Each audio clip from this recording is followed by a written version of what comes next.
Et Thomas, on ouvre le bal avec ton édito et tu nous dis que les entreprises perdent du terrain face au dérèglement climatique.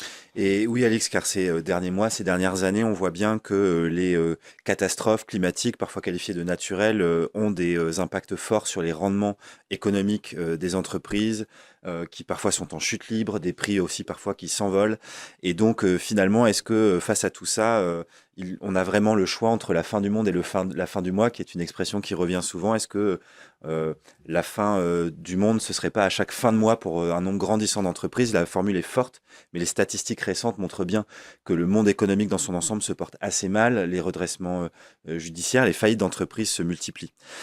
Prenons un exemple au niveau européen. 64% des entreprises ont subi des pertes financières liées au phénomène climatique en 2023 et 15% d'entre elles seulement sont assurées contre de tels risques. Ça montre bien à quel point les années prochaines seront déterminantes et que toutes ces composantes nouvelles avec lesquelles les entreprises doivent prendre des décisions nous amènent à penser que finalement 2050, qui était l'échéance des prévisions climatiques, est déjà maintenant.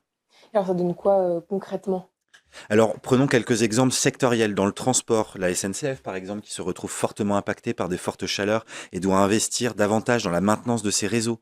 Prenons EDF, qui, au niveau de la production énergétique, voit des rendements baisser sur le volet notamment hydroélectrique, qui compose quand même une partie importante du mix français.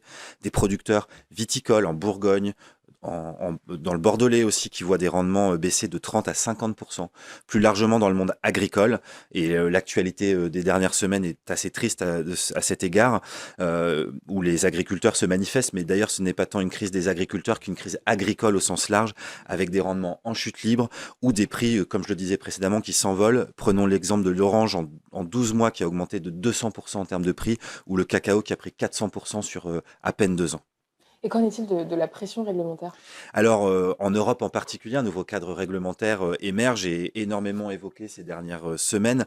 La CSRD notamment, on pourrait aussi parler de la CSDDD, la taxonomie verte, qui sont d'ailleurs attaquées de toutes parts par certains pays de l'Union et pas n'importe lesquels, qui aimeraient voir une simplification, voire un allègement de la pression qui pourrait en découler. Mais globalement, la pression augmente. On se met même aussi à entendre parler d'ajustement carbone aux frontières qui viserait à appliquer des taxes pour pénaliser les produits qui ont des émissions, notamment de carbone, trop importantes.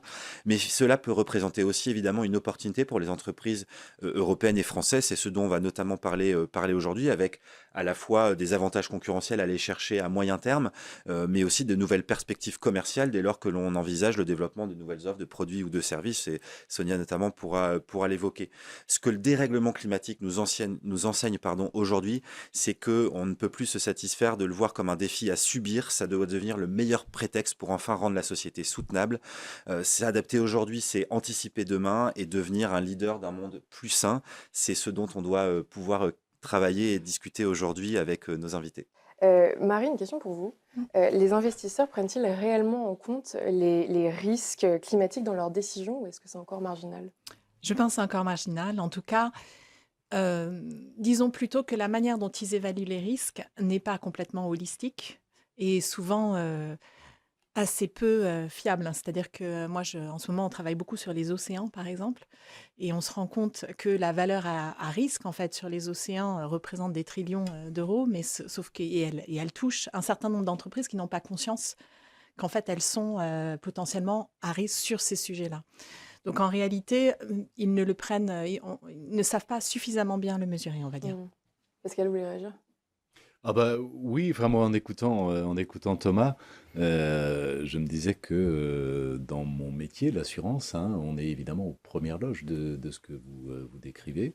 Ça fait 15 ans, moi, que je constate une augmentation systématique chaque année et parfois extrêmement forte du coût des conséquences de ces événements climatiques.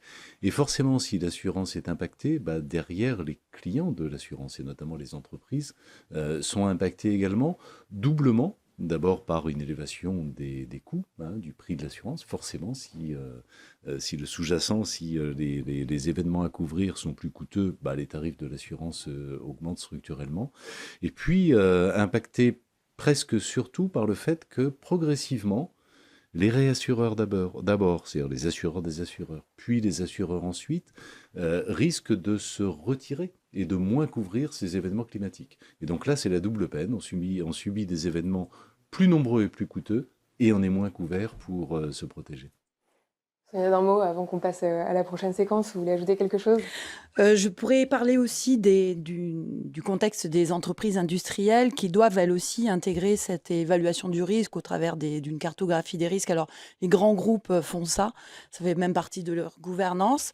Il y a un domaine, à mon avis, où ils sont assez vigilants, c'est tout ce qui concerne l'approvisionnement en ressources, en eau, en énergie, parce que ça a des conséquences importantes sur leur production. Par contre, je pense qu'aujourd'hui, l'impact direct du dérèglement climatique avec les catastrophes auxquelles ils peuvent être confrontés n'est pas encore suffisamment pris en compte et du coup n'intervient pas dans leur choix de décision d'investissement. On va pouvoir aborder ça un peu plus en profondeur. On passe tout de suite au top et flop.